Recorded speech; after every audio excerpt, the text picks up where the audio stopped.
yourself away.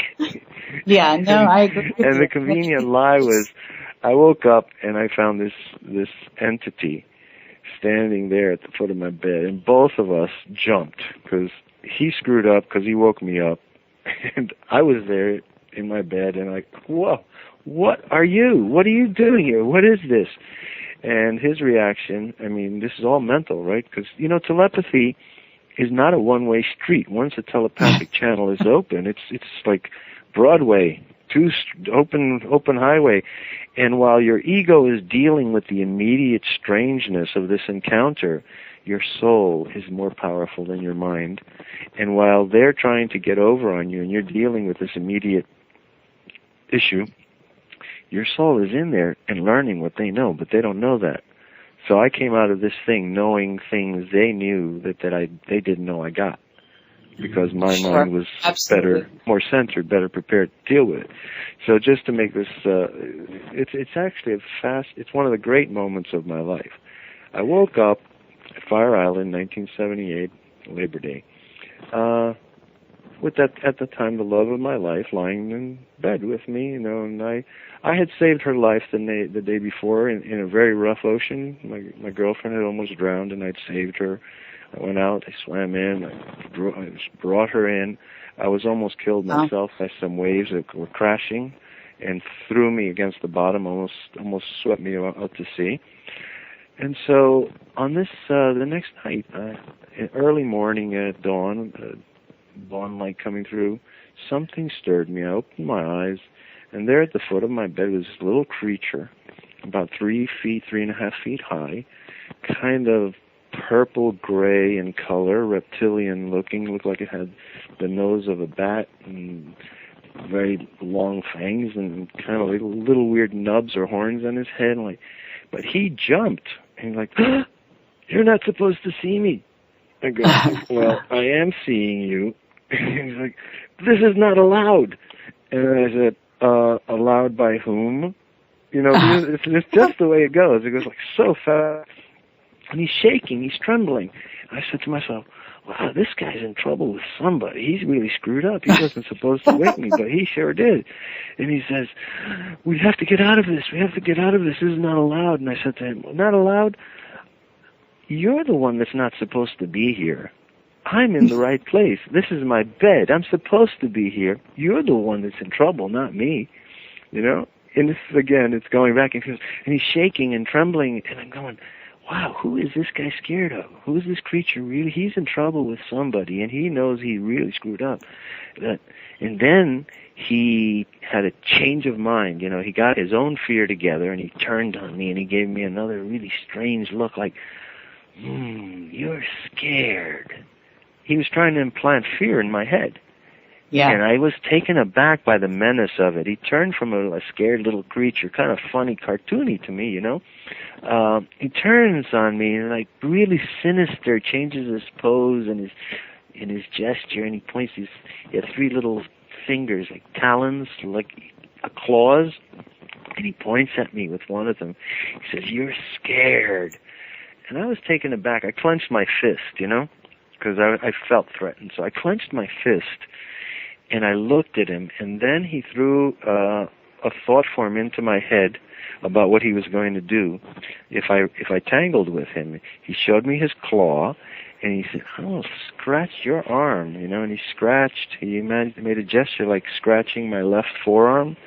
And when he did that, an image appeared in my mind of a long gash on my forearm, and then it getting infected and festering with some unknown microbes and disease.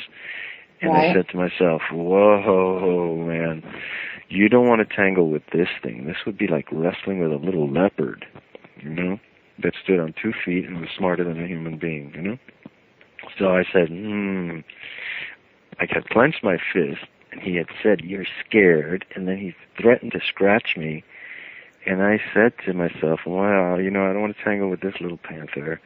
So I took my finger, like he pointed at me, so I took my finger and I pointed at him, and I said, "Yeah, I'm scared, but you're more scared of me than I am of you, because I'm in the right and you're in the wrong.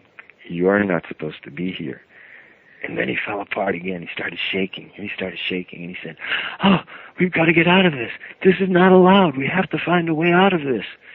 And I'm just looking at him, because now I know, I felt really centered, and I felt like, wow, I'm in the right. I have power.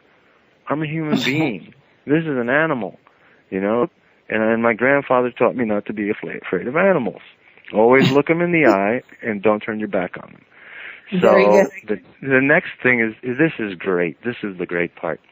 He looks at me and he says, how about this? And then, boom, this is when the mind, the intrusion occurred. He said, how about this? He stood at the foot of the bed and zip, this magnetic fluid went right into my head, and I felt him going through my head, back of my neck, through my arms, just as described by Jacobs. And I was very gratified to hear his description, because nobody has ever described in words as exactly as Dr. Jacobs has done in The Threat to what I had experienced. And so I said, and I could feel it. You know what I felt like? I felt like your hard drive, when you do search, you go do a search in your hard drive and you go search for this word, and the hard it goes. That's what it was going through. And I can only give you this analogy now, 30-something years later, because I have had huge experience with computers. So he comes up with this, and then all of this, just as suddenly, whoop, the magnetic flux was out of my head, and it was in him, and he says to me, how about this? We have to get out of this. How about this? I'm not really here. You are having a dream, and I'm your girlfriend's evil shadow. See? So he says that. He says, I'm your girlfriend's evil shadow. See? And he goes into a shapeshift. And he shifts, he changes his form, his hair. He didn't have hair, but he grew hair instantly. His forehead started to change the color of my girlfriend's Caucasian, beautiful, smooth, white skin. And he starts changing down, and I said, stop!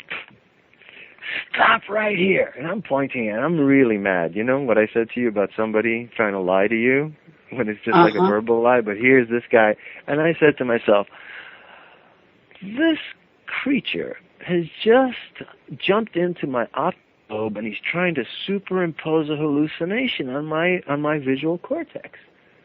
And I said to him, stop. I know what you've done. I know what you've done. You've read everything I know, everything I've ever learned, everything I believe, and you know that I'm a psychologist, that I believe in Jungian psychology, that I know the nature of the collective unconscious and the nature of the shadow. But you're not going to convince me that you're my girlfriend's evil shadow, you understand? I was really irate. And he deflated. He kind of slumped, like, I give up, And he looked really shattered. And I looked at him, and I laid back in bed, and I said to myself, I've defeated this guy. This thing. He's really scared, and there's nothing in the world he wants to do more than get out of here. Okay, so I looked at him and I said, okay, I know what you've done. You've given my rational mind a logical explanation by which both of us can get out of this situation in which neither one of us wants to be involved. Let me think about it. So I looked at him, and I looked at him, and I said, I felt safe. I said, he's no threat. He's no threat to me. Okay. I closed my eyes, and boop, I swooned. And I went to sleep. And then 3 hours later, I woke up, and the first thing in my mind was like, wow, that was really strange. And I'm thinking about it, and my girlfriend stirs on the side of the bed, and she sits up first, and then, like, electricity went through her body, and she went, stunned, and she put her hand on me, and she said, Robert. I said, what? I woke up in the middle of the night last night, and there was a little demon at the foot of the bed. She cries, and I tried to wake you, but you wouldn't wake up.